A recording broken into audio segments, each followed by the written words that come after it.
My name is Hannah, and this is the House Party podcast from Ivory Innovations. We bring you the top entrepreneurs, researchers, and practitioners in the industry to shine a light on housing affordability solutions.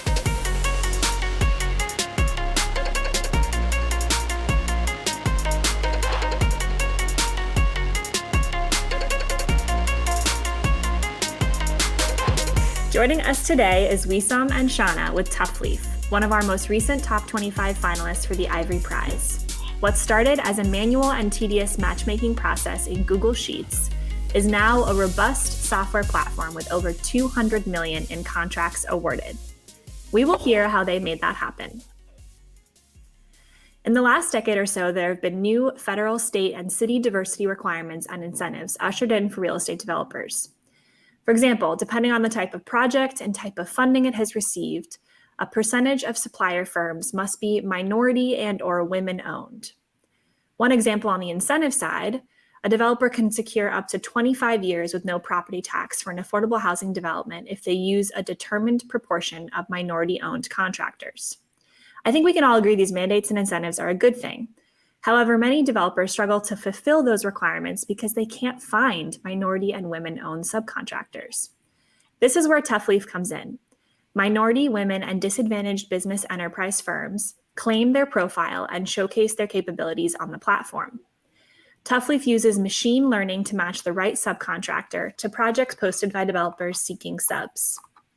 We nominated Tough Leaf as a finalist for the Ivory Prize because what they bring to this market is new and innovative. There are some consulting firms that provide similar services in regional markets, but nothing with this kind of national scale. Tough Leaf's focus on diverse suppliers also really sets them apart.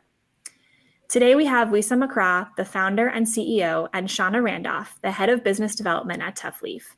Thank you both so much for being here. Thanks for having us. Happy to be here. So Wissam, you came to the US from Lebanon in 2013 and enrolled in a master's program at Columbia University in construction management. But even with this degree and prior experience in construction in Lebanon, you struggled to find a job that you felt like matched your expertise and educational background. Can you tell us more about this experience and how that inspired you? Yeah, definitely. First of all, thanks again for having us on this. We're happy to be here. I'll start by saying I can't believe it's been 10 years already. When you said 2013, I'm like, wow, past that 10-year mark. So it was a humbling experience. I came here. I already had managed multi-million-dollar projects. I came to a very respectable school, Columbia University in New York, and when I first graduated, I had very high dreams. I was able to get a job with a reputable construction consulting company. But what I was doing was not really the best use, in my opinion. And, I kept complaining to my managers, their managers, everyone that could listen. That I was doing some manual things like, filing paper, putting things in the right folders, and wasn't really what I wanted to do, wasn't really where I saw my future. And finally, after complaining a lot, someone took notice, and my boss at the time was like, "Yeah, this doesn't make sense. Why do we have someone who was a project manager before and has a master's in construction management doing, these important tasks, but they're not up to what he could be performing for us." And finally, they put me, gave me more responsibilities, more tasks, and that kind of was the beginning of my career in the U.S. That impacted me a lot because it made me realize that, you can have the credentials, you can have the experience, but if no one vouches for you, if you don't have the network, if you don't have the seat at the table, then all of that doesn't really matter. People need to see you in order to be able to give you a chance. And that's very important and very relevant to what we're doing here today. When I finally got a seat at the table, I wanted to make sure that we pull up more seats for other people that are qualified, because I'm not one out of one, I'm not one out of 100. There are thousands like me, whether they're individuals or companies that are capable, that have the experience, that want to do more, but are not just given the opportunity. And that's kind of, a major part of our mission and goal here at Top Mm-hmm. Gotcha. So you finally got a seat at the table, as you shared.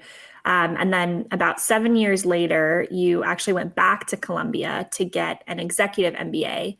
And you shared with me that you started doing some customer interviews and really testing out the idea that would become Tough Leaf.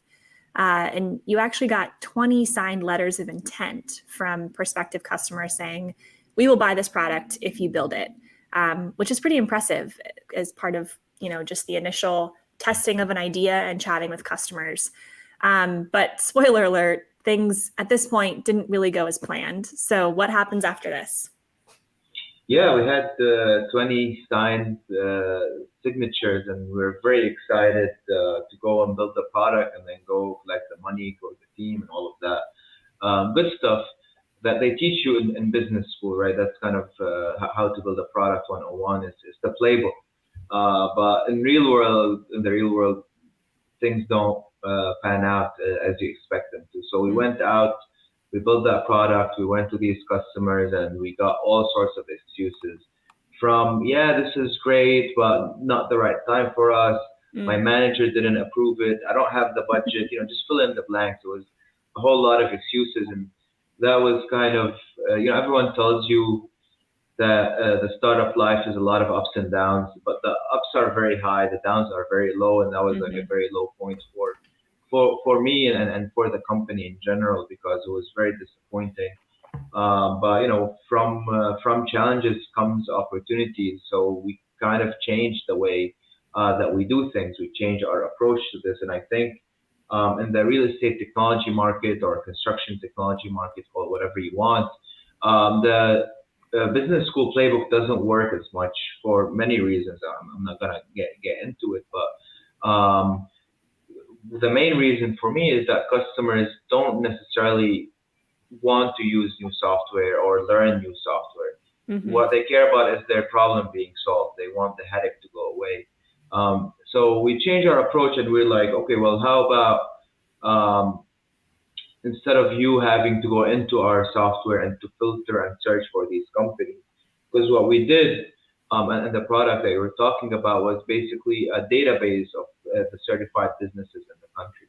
So minority-owned, women-owned, disadvantaged, and small businesses and other certified businesses would have a profile that contains all their data that then real estate developers, general contractors can log into the database, search, filter, find the right company for them. But they didn't want to learn how to use this new software. They didn't want to really get into it.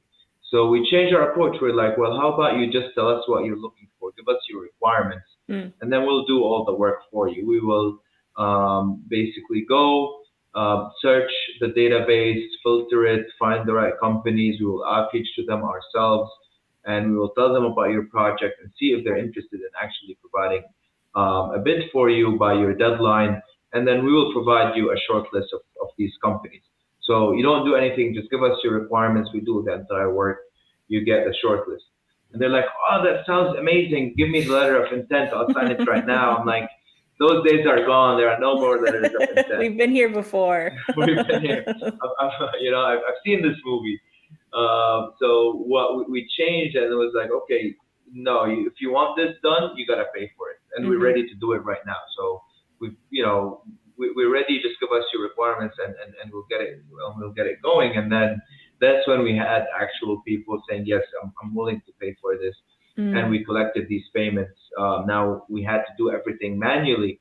As you mentioned, at the beginning of this recording, is that we had to do this work manually from Google Sheets. We had to search our platform manually, but that allowed us to basically test if people want to actually buy this before we go ahead, build a product and automate it. And that's kind of when the things turned around for Tough Leaf. Gotcha. So how many of those, how many initial customers did you do that manual matchmaking process for before you started to shift to automation? We did it for, I would say, 5 or 6 customers on about 15 projects. So we wanted Wow. to see repeat business. We wanted to see that, okay, they try it once and then they come back to us and they say, okay, this works, we want it again. And when we started seeing this repeat business and the ability to sell to more customers, we're like, okay, we need to start building a product now that we know that people want to buy it. Our initial hypothesis was like, if they sign a letter of intent, then they want to buy it. And that didn't really work. The second one was like, no, if they pay for it, that means they want to buy it. Exactly. I mean, you'd think a letter of intent, it does like demonstrate intent. So it's not crazy. Yeah, it's not crazy. And I know it works a lot in fintech and other industries. I just, for us at least, it didn't work in what we were doing. Yeah, yeah. So Shaunna, I want to get some of your reactions to all of this. So you joined Tough Leaf pretty recently in June 2023. So I imagine the interview process and the process you went through to learn about Tough Leaf and figure out if you wanted to join the company is still pretty fresh in your mind. And, you know, hearing the story, which I'm sure you've heard a million times, but hearing it again from Wissam right now, and why this is such an important and much needed solution. I'm curious what drew you into Tough Leaf and what inspired you to join the team? I think the first thing that I thought about when I heard about Tough Leaf, when the opportunity was presented to me, was just like, I get it. You know, I completely get it. And, you know, I have a long B2B background. And, you know, one thing that really touches me is just the idea that there are amazing, you know, ideas out there that people come up with. And it is heartbreaking for me that there's a possibility that they won't connect to their end user, the people who really can benefit from them, because, you know, the communication is off, or the person, you know, they go through all this effort to create a great product, but then, you know, they kind of lose the moment when they can actually, you know, convey that effectively to the people who can use it the most. So I realized, I was like, I can sell that, and I get it.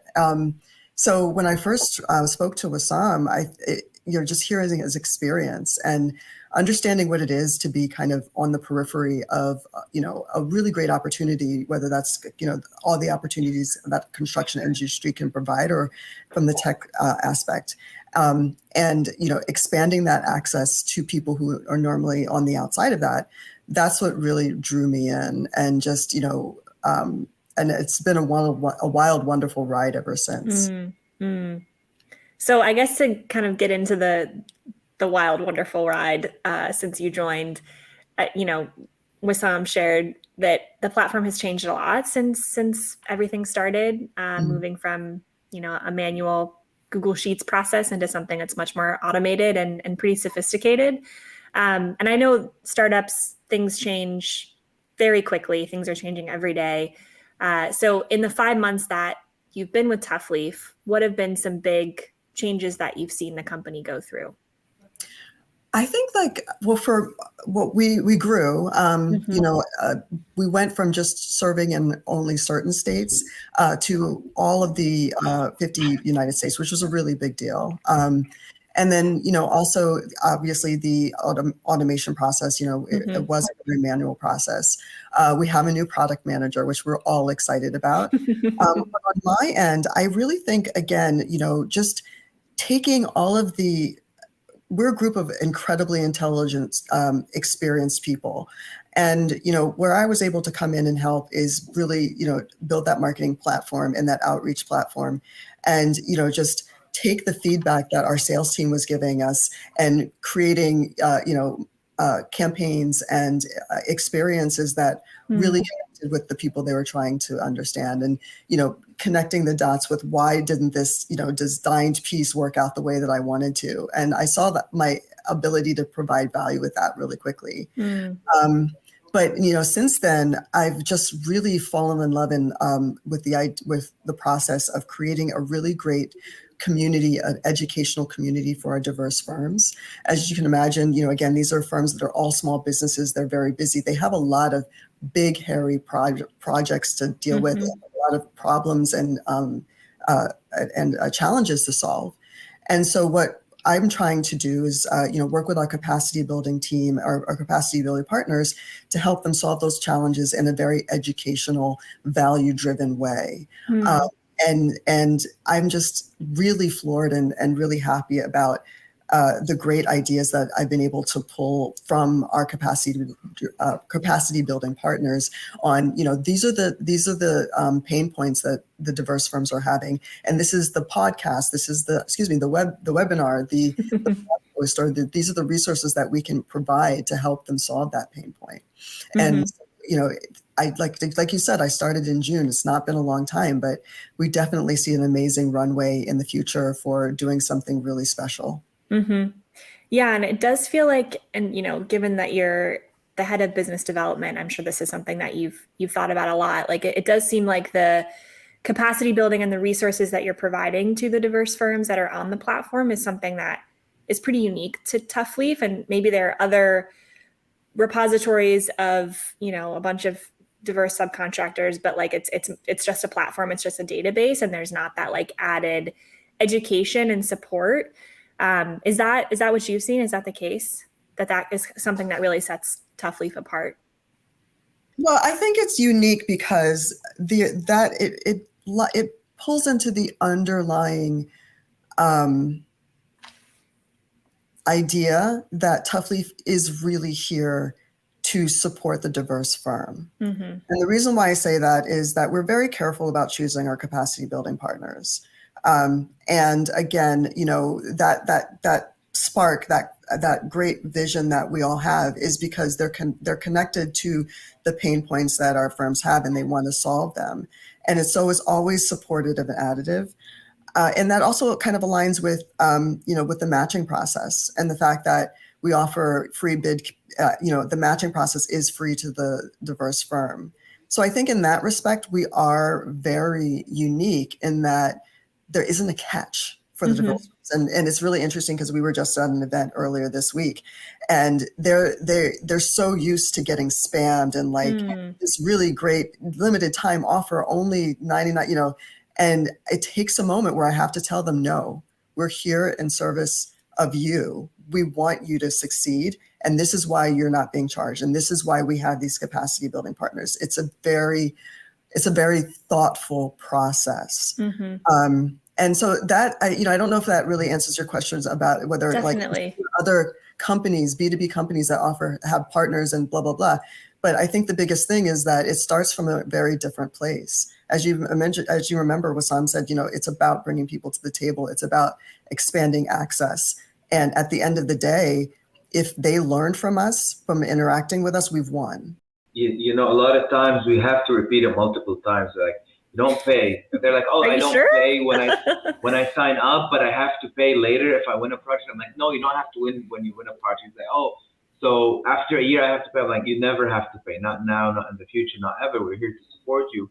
And that's definitely something that's unique to Tough Leaf. There's other great programs out there for diverse businesses, like the Ascent program and Rising Stars, Rising Contractors, and so on. But they tend to be local for a specific number of people or companies that can join a cohort.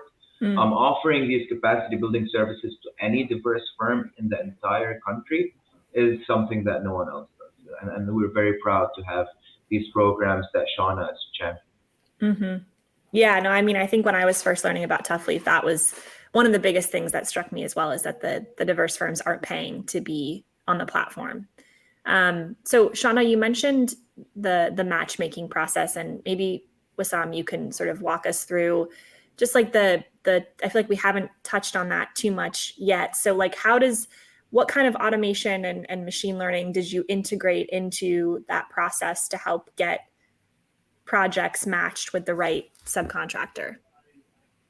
Yeah, so I mean, I guess I would start by talking about how we're capable of doing this is by having that data on the diverse businesses. And that's something that sets Tough Leaf apart, is that we have data on over 100,000 diverse businesses in the country. And we know not only their certifications, who is the certifying agencies, but we also know what their revenue is, what kind of work do they do, where do they work, how long they've been in business, are they union contractors, non-union, prevailing wage, a lot of data points that are the people who want to hire the diverse firms want to know about them. And that data is what enables us to match the diverse firms with projects. And the way this works right now, maybe I'll start with the way it used to work before, since we spoke about the manual processes. We had the database, and then we literally had someone from our customer success team using that database to search and filter based on the requirements that we got from the contractors in order to find out, all right, here are the 50 companies that meet those requirements. So that was the first fully manual iteration, and then you have to copy it to Google Sheets, copy those details. And then the second iteration was we had someone from our data team querying the database, basically writing a code with the requirements to find out who the companies that meet those requirements are. The third iteration is machine learning, right? So because we wrote so many codes, so many queries, we've done all of this manually. Yes, it was manual. Yes, there was manual queries, but everything was recorded, and we were able to use that for our machine learning AI aspect, which now, as far as, when you put the requirements in, that list of companies is automatically generated without having to do a lot of work from the human side. Now, we always have customer success people managing that process, making sure that the results are look okay, but instead of taking us hours, now it takes us minutes, and that's really the power of having the data and the technology in order to streamline the process and put the right people in the right chairs. Mm-hmm. Yeah, and I imagine that's also what's enabled you to scale to so many places. Just how fast the process is. Absolutely, yeah. So now that we kind of understand the back end, I'm wondering if either of you have a customer story that you can share that you feel like from either side, like that really kind of demonstrates the impact that this, all the like fancy back end algorithms and like matching, like what the impact of that is on your customers. Yeah, no, I think that I have a story that I'm very proud of. I'm not going to share the name of the contractor because it's not very flattering for them, at least in the front end. But it was a general contractor that we were working with, and they weren't really serious about their diversity requirements. So, there was an old school general contractor. They've been in business for 60, 70 years. And they've seen these goals come up 10 years ago when they were just goals, right? It was, it'd be good to have minority women-owned businesses. They weren't requirements. So, you could just brush them to the side. The government will, you should pay attention to it. But there was no real repercussions. Up to the point where this changed, in the past couple of years to become a requirement. And then they found themselves in a very difficult position of their clients telling them, we're going to stop paying you until you figure this out. Lucky for us and for them, that was when we were, we met and we started telling them about Tough Leaf. And they're like, okay, well, we have this problem job. If you really mean what you've been saying, then let's figure it out for us. And that was basically the pilot that we started on. And the process that I'm going to be talking about now became really how we onboard customers, is starting off with a pilot just to show them what we're capable of doing. So they gave us a problem project, and not only were they not in compliance, but at the same time, even the minority owned businesses that were giving them bids knew that there was no competition because they didn't really have, the contractors didn't really have a network of minority owned businesses. So there was no competition, and they were overpricing what they needed to do. So the contractor couldn't work with them because the price just doesn't make sense, right? They're charging 60, 70% more than what a non-minority subcontractor was charging. So it was just unbalanced. So we came in, we found more minority women-owned businesses that are capable of doing the job. They're out there. That's kind of what we told them from day one. They're like, no, they don't exist. There are no minority-owned businesses. I'm like, I'm pretty sure there are. There's over 100,000 of them, and we can find you the right one. So we did, and we presented them, and not only we got them into compliance but we also save them money because now there's competition. The diverse businesses knew that there's competition, right? You can't just work with a company because they're diverse. They need to be, be able to do the job, give you a good competitive price, and be diverse. That's kind of the what needs to happen for a contractor to be able to work, or a real estate developer to be able to work with a diverse business, because it needs to make sense financially at the end of the day. And we're not talking about industries where the profit margins are 50-60%. These are very competitive industries. But we solved the problem for them. We got them into compliance. We got the better bid. We placed, I think, $7 million worth of contracts to minority women-owned businesses. So it was a very successful pilot for us, for the contractors. It was great for the minority women-owned businesses as well. And then from there, they started using us on more projects. And now we have an enterprise deal with them. So they use us in all their projects. And not only is it no longer a problem for them, but now it's a business development tool that they use. Like, hey, we're best in class when it comes to diversity. We don't meet our requirements. We exceed our requirements. Wow. This is a company that a year ago was not even meeting their requirements. And we were able to really turn it around for them very quickly, that now, as part of every presentation that they give to their clients, so, hey, we use this company called ToughLeaf. We exceed our requirements. Here's our experience for the past year. Don't look at what happened before because it's a different story, but look at how much we improved. And they won jobs because of that, because of showing their commitment to diversity.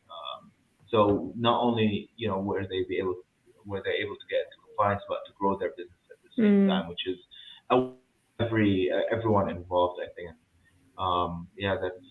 That's the story that I'm most proud of, I guess, when talking about the impact of ToughLeaf and the things that we're able to achieve in such a short period of time. Yeah. Wow. I mean, as you should be proud. That's an incredible story. So I think that really illustrates, I mean, you said just within a year's time, the impact that this platform can have.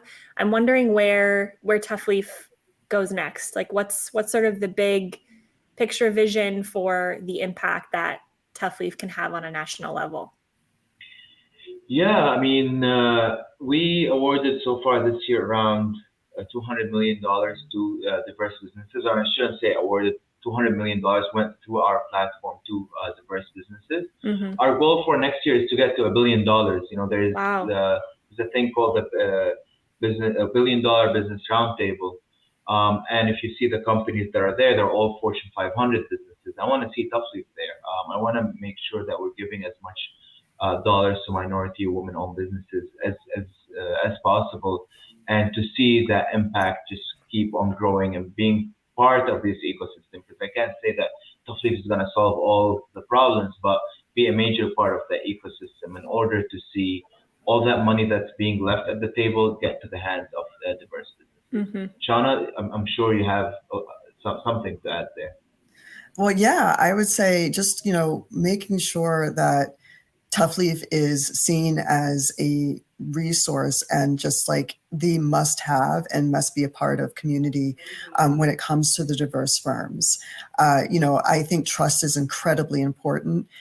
We want them to take our call when we call them for actual opportunities, but it's just not enough to be able to, just hear the opportunity. We want them to be able to rise to the occasion and show them what we know that they can do. And a lot of times, that's a learning process for them.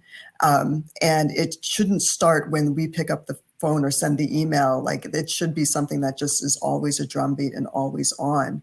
So I think my goal again is just, whenever someone first gets certified or they're talking at an event to their colleagues, the first thing they say is, have you heard about ToughLeaf? And do you know all the great programs and resources that they provide? And it's free.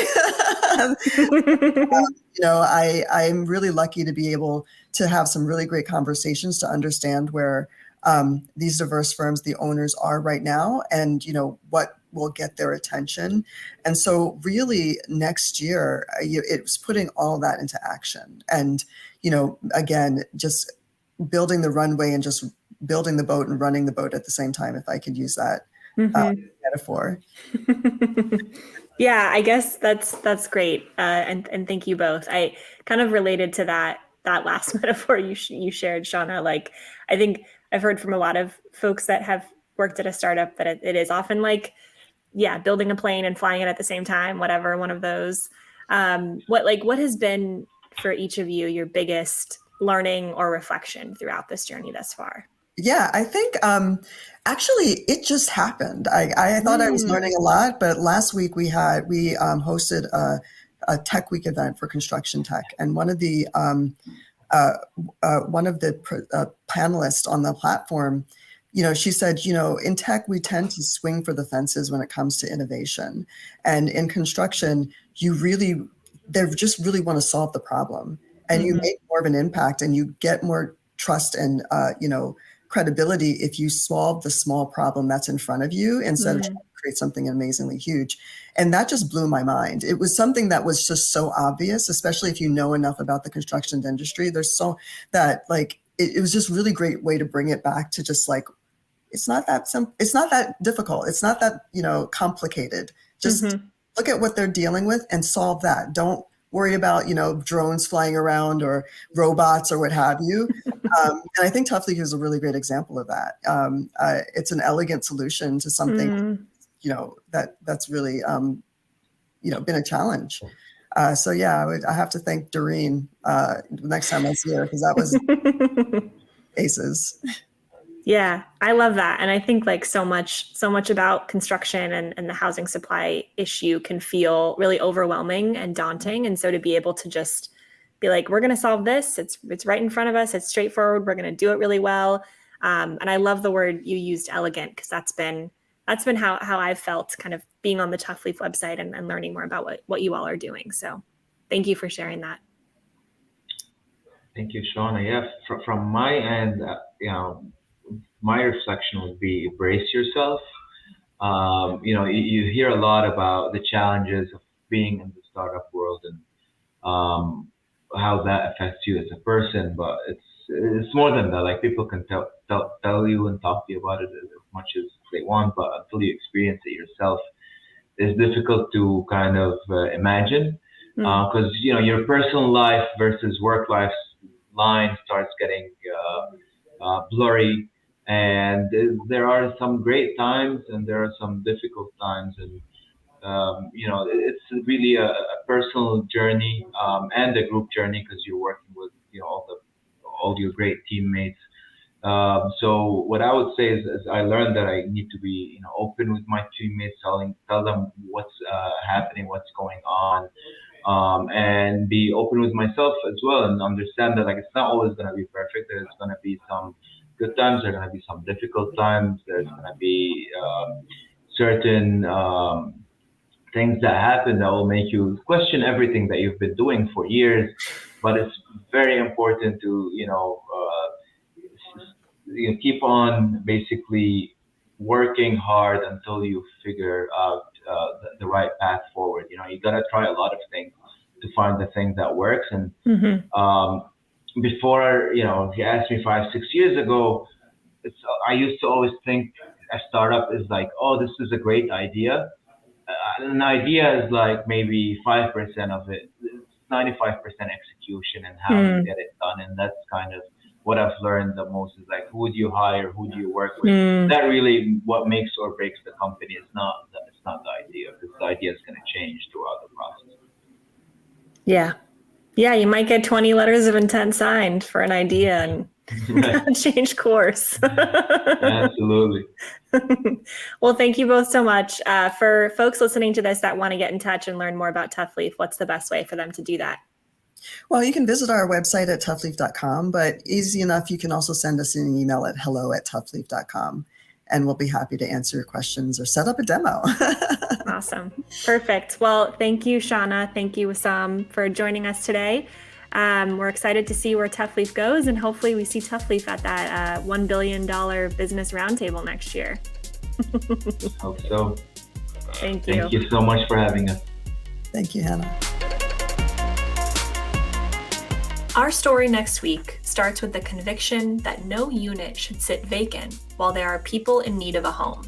We'll hear how this founder, through a focus on innovation, culture, and risk-taking, has helped over 5,000 people get housed in Seattle, Denver, and Dallas. That's all for today. Thanks for listening to House Party with Ivory Innovations.